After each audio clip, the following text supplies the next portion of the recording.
Hey guys, welcome back to our channel Seco CMS Student. As we are starting the new series of Cost and Management Audit, paper number 17 of CMA Final. Let's get started. So in this, we will first start the study note number 2, which is Company Cost Records and Audit Rules 2014 as amended. It was amended in year 2019, and we will study in this video about it and as amended. जैसा amend हुआ है वैसा ही हम पढ़ेंगे, ऐसा कुछ नहीं है कि हम अमेंडमेंट्स नहीं कवर करें, इसमें अमेंडमेंट्स भी कवर हो जाएंगी। तो बच्चे घबराते हैं अमेंडमेंट्स का क्या होगा, ये सब चीज़ों क्या होगा, सब इसमें कवर है। तो अब मैं यहाँ पे बात करता हूँ कि सेंट्रल गवर्नमेंट क्या कर सकती है। यहाँ पे सेक्शन 148 के अंदर हम क्या करते हैं, कॉस्ट रिकॉर्ड या कॉस्ट ऑडिट के रिगार्डिंग जितने भी रूल्स एंड रेगुलेशन है सेक्शन 148 के अंदर दे रखे हैं, तो वो हम पढ़ते हैं। तो अब वो रूल्स जो है सेक्शन 148 में तो लिख दिया एज में भी प्रिस्क्राइब, तो प्रिस्क्राइब कहाँ करा गया है, companies cost record and audit rule के अंदर 2014 के अंदर हमें प्रिस्क्राइब करा गया है कि किस कंपनी को कॉस्ट रिकॉर्ड मेंटेन करना चाहिए, किस कंपनी को कॉस्ट ऑडिट करवाना चाहिए। ये सब रूल्स हम यहाँ पे इसमें डिस्कशन करने वाले हैं। तो सबसे पहले सेंट्रल गवर्नमेंट ऑर्डर दे सकती है कुछ क्लास ऑफ कंपनीज को, ठीक है, कि वो क्या करे, कॉस्ट रिकॉर्ड को मेंटेन करे और उसको ऑडिट भी कराए। तो उसके लिए एक क्या कहते हैं, आपको टर्नओवर क्राइटेरिया या फिर आपका जो प्रोडक्ट वाइज अगर टर्नओवर क्राइटेरिया आपका individual product wise turnover criteria meet करता है तो आपको क्या करना पड़ेगा, कॉस्ट रिकॉर्ड और कॉस्ट ऑडिट करवानी पड़ेगी। तो इस चैप्टर में हम बेसिकली यही डिस्कशन करने वाले हैं। सबसे पहले रूल आता है रूल 1, ठीक है। रूल 1 कुछ नहीं बोलता, यहाँ पे हमने टाइटल दे दिया और कमेंसमेंट बता दी कि कब कमेंस हुआ था। तो इस रूल का टाइटल क्या है हमें पता है, इस company cost record audit rule 2014 ये इसका नाम है। एंड ये इन्फोर्स में कब आया था, ये इन्फोर्स में आया था 38 जून 2014। तो ये आपके लिए जो डेट है ये इंपॉर्टेंट है। तो यहाँ पे मैंने कुछ नोट्स बना रखे हैं जो कि आपको होप सो विजुअल होंगे। तो यहाँ पे इन नोट्स में मैंने यही लिखा हुआ है, थोड़ी सी बस ये मेरी हैंड राइटिंग में है और बाकी जो आपका उसमें है बुक्स में वो आपको रीड करोगे तो आपको बिल्कुल सेम टू सेम लैंग्वेज मिलेगी। तो यहाँ पे रूल फर्स्ट में हमने पढ़ लिया शॉर्ट टाइटल एंड कमेंसमेंट। अब रूल 2 में क्या बोलेगी है, कुछ डेफिनेशन दे रखी है, तो मैंने सारी डेफिनेशन तो कवर नहीं करी है। तो जैसा कि हमें पता है सेक्शन 2 क्या है डेफिनेशन के रिगार्डिंग है, तो ऐसे ही हम यहाँ पे याद कर सकते हैं रूल 2 क्या डेफिनेशन के रिगार्डिंग है। तो जो जो बेसिकली इंपॉर्टेंट डेफिनेशन है वो मैंने यहाँ पे कवर करी जो हमारे काम आने वाली है। अगर सारी डेफिनेशन पढ़ाने लगा तो ये वीडियो बहुत लंबी बन जाएगी जिससे आपका टाइम वेस्ट होगा। तो मैं चाहता हूँ कि आपकी पढ़ाई इफेक्टिवली हो, तो इसलिए मैंने शॉर्ट में रखा है। तो हम फटाफट स्टार्ट करते हैं। कॉस्ट अकाउंटेंट इन प्रैक्टिस क्या होता है। Cost accountant in practice means the cost accountant defined under cost and work accounts act 1959। तो जो कि डिफाइन करा गया है कौन से एक्ट के अंदर, cost and work account act के अंदर, ठीक है। उसके बाद उसके पास क्या होना चाहिए, ही मस्ट होल्ड या she must hold COP. COP क्या होता है, certificate of practice. Certificate of practice होनी चाहिए या फिर मान लिया जाए कि वो प्रैक्टिस कर रहा है तो who is deemed to be in practice. And also include a firm, firm भी इसमें आती है, ठीक है। और एलएलपी ऑफ कॉस्ट अकाउंटेंट्स, तो एलएलपी और फर्म्स भी इसमें आती है। तो कॉस्ट अकाउंटेंट इन प्रैक्टिस कौन हुआ, जो कि क्या कहते हैं, या कॉस्ट अकाउंटेंट कौन हुआ जो कि डिफाइन करा गया under section act cost and work accounts act 1959। फिर यहीं पे हम बात करते हैं कॉस्ट ऑडिटर कौन होता है। कॉस्ट ऑडिटर वो होता है a cost accountant in practice and who is appointed by the boards of directors. तो जो कि बोर्ड्स के द्वारा अपॉइंट करा गया है। और वो कॉस्ट अकाउंटेंट क्या होना चाहिए, इन प्रैक्टिस होना चाहिए, जॉब वाला नहीं चलेगा, प्रैक्टिस वाला चलेगा। फिर उसके बाद कॉस्ट ऑडिट रिकॉर्ड्स क्या होते हैं, a record which report sorry cost audit report क्या होती है, a report which is duly sign by the cost auditor after examination. तो क्या करते हैं हम, जो कॉस्ट अकाउंटेंट होता है वो क्या करता है, एक रिपोर्ट में साइन करता है, साइन कर रहा होता है रिपोर्ट में। लेकिन कब करेगा वो साइन, जब वो उसके कॉस्ट रिकॉर्ड्स को, कंपनी के कॉस्ट रिकॉर्ड्स को चेक करेगा, कॉस्ट की स्टेटमेंट्स को चेक करेगा, प्रिपेयर एज पर रूल्स, जो रूल्स बताए हैं। तो कॉस्ट रिकॉर्ड हम रूल नंबर 3 के अंदर पढ़ते हैं। अभी नेक्स्ट रूल जो आएगा रूल नंबर 3, तो वहाँ पे हम पढ़ते हैं कॉस्ट रिकॉर्ड कैसे मेंटेन करने चाहिए, किस कंपनी को मेंटेन करने चाहिए, वो सब हम यहाँ पे बात करेंगे रूल नंबर 3 के अंदर। तो अब यहाँ पे इसमें क्या क्या इंक्लूड होता है, अटैचमेंट्स, मान लो कॉस्ट स्टेटमेंट के साथ कुछ अटैचमेंट लगा दी मैंने तो वो अटैचमेंट भी आएंगी, और एनेक्सर्स वगैरह लगा दिए तो वो भी आएंगे। और उसके बाद मैं कॉस्ट ऑडिटर हूँ तो मैं क्या कर सकता हूँ, क्वालिफिकेशन दे सकता हूँ। मेरे को कुछ कमियां नजर आई आपके कॉस्ट रिकॉर्ड्स में, मेरे को कुछ कमियां नजर आई तो मैं उस पर क्वालिफिकेशन दे सकता हूँ।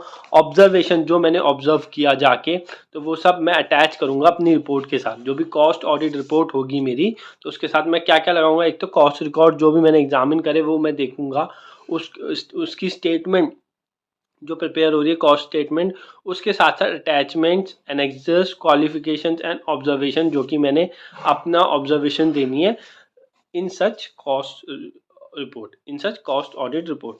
फिर रूल नंबर 3 आता है। रूल नंबर 3 बेसिकली पता है किस चीज़ के बारे में बात करता है, ये बात करता है एप्लीकेशन ऑफ कॉस्ट रिकॉर्ड्स। तो कॉस्ट रिकॉर्ड किस किस कंपनीज पे अप्लाई होता है, कौन कौन कंपनीज को कॉस्ट रिकॉर्ड मेंटेन करना चाहिए, कौन सी कंपनीज को नहीं मेंटेन करना चाहिए, इसके रिगार्डिंग हम यहाँ पे बात करने वाले हैं। तो एवरी डोमेस्टिक कंपनी, तो यहाँ पे बोला एवरी डोमेस्टिक कंपनी, ठीक है। या फिर जो सेक्शन 148(1) है ना, वो सेंट्रल गवर्नमेंट को पावर दे रहा था कि कुछ क्लास ऑफ कंपनीज को क्या करते हैं, ऑर्डर दे सकती है सेंट्रल गवर्नमेंट कि तुम जो है कॉस्ट रिकॉर्ड्स मेंटेन करो, और कॉस्ट रिकॉर्ड मेंटेन कर रहे हो तो कॉस्ट ऑडिट भी करवानी है, लेकिन उसके लिए कुछ टर्नओवर क्राइटेरिया वो फुलफिल करना पड़ेगा, ठीक है। तो अब every domestic company including foreign company, तो इसमें फॉरेन कंपनी को भी इंक्लूड कर लिया, जो कि डिफाइन होती है under section 2 subsection 42 of companies act. तो फॉरेन कंपनीज कौन सी वाली कंपनी, जो कि डिफाइन है under section 2 subsection 42 of companies act. अब इसके बारे में हम बात करते हैं। यहाँ पे फॉरेन कंपनी है क्या, यहाँ पे मैंने अलग से लिखा हुआ फॉरेन कंपनी की डेफिनेशन। तो foreign company means any company incorporated outside India, जो कि बाहर, इंडिया से बाहर इनकॉर्पोरेट हुई है, और जिसका प्लेस ऑफ बिजनेस जो है, लेकिन प्लेस ऑफ बिजनेस इंडिया के अंदर है, और conduct any business activities in India. मान लो क्या कहते हैं, वो कुछ टाइम के लिए आई और उसने अपनी कोई बिजनेस एक्टिविटी करी इंडिया के अंदर और वो चली गई, तो उस केस में ऐसी कंपनीज को हम फॉरेन कंपनीज बोलते हैं। लेकिन क्या है, इनका जो बिजनेस है, वो कंपनी जो इनकॉर्पोरेट हुई थी वो आउटसाइड इंडिया हुई थी, लेकिन प्लेस ऑफ बिजनेस इंडिया में है, या फिर कुछ बिजनेस एक्टिविटीज इंडिया में आके कर रहे हैं, तो ये फॉरेन कंपनीज कहलाती है हमारी। विच, अब ये कंपनीज बोला every domestic companies and foreign companies as prescribed under section 2 subsection 42 of the Companies Act, which are engaged in production of goods and services listed in table A and B, जो कि goods and services की एक ना list दे रखी है, table A और table B की। तो वो टेबल A एंड B की जो लिस्ट दे रखी है, उसमें तुम्हें बता रखा है कि क्या कहते हैं, लिस्ट ए में ये कैटेगरीज ऑफ गुड्स आते हैं जो कि 6 हैं, और ऐसे ही क्या कहते हैं लिस्ट बी के अंदर 33 कैटेगरीज ऑफ गुड्स आते हैं। तो यहाँ पे बोला वो कंपनी जो कि एंगेज हो, किस में एंगेज हो, प्रोडक्शन ऑफ गुड्स या रेंडरिंग ऑफ सर्विसेज, किस चीज की, कौन से गुड्स की, तो वो लिस्ट दे रखी है टेबल ए के अंदर और टेबल बी के अंदर। तो table A and table B हमें देखनी पड़ेगी, उसके अंदर क्या क्या आइटम्स या क्या क्या प्रोडक्ट्स एंड सर्विसेज डिफाइंड है। तो वो अगर उनका ओवरऑल टर्नओवर, मतलब कि उन प्रोडक्ट्स का या फिर उस कंपनी का ओवरऑल टर्नओवर ऑफ ऑल लिखा है, ठीक है, from all of it's product and services. तो यहाँ पे सारी की सारी प्रोडक्ट्स एंड सर्विसेज को इंक्लूड कर लिया है, ओवरऑल टर्नओवर लेते समय सारी की सारी प्रोडक्ट्स एंड सर्विसेज को इंक्लूड कर लिया, जो कि 35 करोड़ हो या फिर मोर, ठीक है। तो यहाँ पे लिखा गया every domestic company including the foreign companies of, ठीक है, which are engage in the production of goods and services listed in table A and B, having overall turnover from all of its products and services of rupees 35 crore or more during the preceding previous financial year, have to maintain the cost record। तो ये rule 3 क्या बोलता है, वो companies जो कि production activities में, मतलब कि गुड्स एंड सर्विसेज के प्रोडक्शन में या फिर सर्विसेज के रेंडर में इंगेज है, किस प्रोडक्ट एंड सर्विसेज के, जो कि लिस्ट ए एंड बी में डिफाइन करे गए हैं, अगर उनका ओवरऑल टर्नओवर सारे के सारे प्रोडक्ट्स का, ठीक है, उनके सारे के सारे प्रोडक्ट्स का ओवरऑल टर्नओवर 35 करोड़ या 35 करोड़ से ज़्यादा हो जाता है during previous immediate preceding financial year, तो उनको कॉस्ट रिकॉर्ड मेंटेन करना पड़ेगा। तो इन शॉर्ट यहाँ पे ये बात करी गई है। फिर उसके बाद यहाँ पे कुछ कंपनीज को इन्होंने एग्जाम्प्ट भी कर दिया रूल 3 के अंदर। तो वो फॉरेन कंपनी जिसका जो कि क्या कहते हैं सिर्फ कम्युनिकेशन ऑफिस है, मतलब कि एक तरीके से मतलब कि वो लिंक करती है, ठीक है, लिंक करती है कम्युनिकेशन, मतलब कि जैसे इंडिया में है और इंडिया से वो बाहर क्या कर रही है, यहाँ की बात बाहर पहुंचा रही है, तो वो इस फॉरेन कंपनी इस काम में एंगेज है, तो उसको बाहर कर दिया। तो foreign company having only license office मतलब communication office in respect of category 33। तो कैटेगरी 33 में मैं गया, ऑफ टेबल बी मैं बोल देता हूँ, टेबल बी की कैटेगरी 30। तो टेबल बी की कैटेगरी 30 में आती है मेडिकल डिवाइसेस। तो मेडिकल डिवाइसेस के अगर वो इसमें मतलब मेडिकल डिवाइसेस से रिलेटेड अगर वो कुछ कम्युनिकेशन ऑफिस है उसका इंडिया में, तो उस केस में उसको हटा दिया गया, उसको कॉस्ट रिकॉर्ड मेंटेन करने की जरूरत नहीं है। उसके बाद कोई माइक्रो इंटरप्राइजेस है या फिर स्मॉल इंटरप्राइजेस है अंडर MSMED एक्ट 2006। तो MSMED एक्ट के अंदर अगर कोई माइक्रो या स्मॉल इंटरप्राइजेस है, यहाँ पे मीडियम इंटरप्राइजेस कवर नहीं करेगी, सिर्फ माइक्रो एंड स्मॉल कवर करेगी। तो भाई माइक्रो एंड स्मॉल के लिए है, ना कि मीडियम इंटरप्राइजेस के लिए। तो मैंने यहाँ पे एक नोट भी दे दिया है कि भाई माइक्रो इंटरप्राइजेस के लिए, स्मॉल इंटरप्राइजेस के लिए, उनके लिए नहीं है। तो यहाँ पे मैं आपको बुक्स से भी दिखा देता हूँ। तो बुक्स में भी क्या दे रखा है, रूल 1 में हमने शॉर्ट टाइटल एंड कमेंसमेंट पढ़ा, रूल 2 में डेफिनेशंस पढ़ी, रूल 3 में एप्लीकेशंस ऑफ कॉस्ट रिकॉर्ड पढ़ा। तो किस पे एप्लीकेबल है, सारी की सारी कंपनीज पे एप्लीकेबल है, जो कि टू कैटेगरीज में मतलब जिनके प्रोडक्ट्स हैं टू कैटेगरीज में, ठीक है। लेकिन यहाँ पे हम ऑल प्रोडक्ट्स लेते हैं, ऑल प्रोडक्ट्स एंड सर्विसेज लेते हैं, ना कि सिर्फ सिंगल प्रोडक्ट एंड सर्विस लेते हैं ओवरऑल टर्नओवर निकालते समय, ठीक है। तो कंफ्यूज मत होना, अगर ओवरऑल टर्नओवर की बात होगी तो सारे के सारे प्रोडक्ट्स एंड सर्विसेज की हम टर्नओवर लेंगे, ना कि सिर्फ रेगुलेटरी सेक्टर या फिर नॉन रेगुलेटरी सेक्टर के लेंगे, ठीक है। तो यहाँ पे इन्होंने पूरा दिखा दिया है, ठीक है। तो अब क्या कहते हैं, जैसे ये शॉर्ट में इन्होंने, मैं एक बार फिर बता देता हूँ, एक चार्ट फॉर्मेट में भी दे रखा है, application for maintaining the cost record. तो domestic company foreign company maintain करेगी, जो कि लिस्टेड है इन टेबल्स ऑफ रूल 3।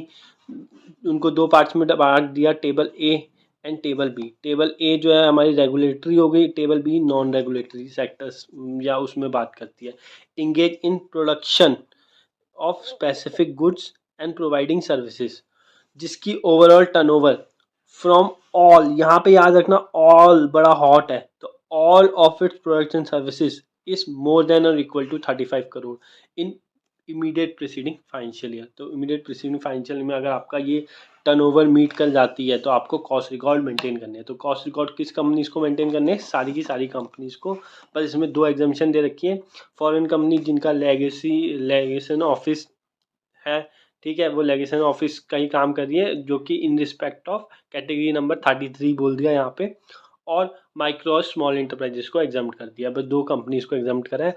इस वीडियो को मैं ज़्यादा लेंदी नहीं करूँगा, इसलिए मैं रूल 4 जो कि एप्लीकेशन ऑफ कॉस्ट ऑडिट की बात करता है, इसको हम नेक्स्ट वीडियो में डिस्कस करेंगे with this start. Hope so आपको ये वीडियो पसंद आई हो। अगर आपको ये पसंद आई है तो प्लीज़ इस वीडियो को लाइक करें, सब्सक्राइब करें हमारे चैनल को, एंड अपने दोस्तों के साथ शेयर करें। Thank you so much and have a nice day.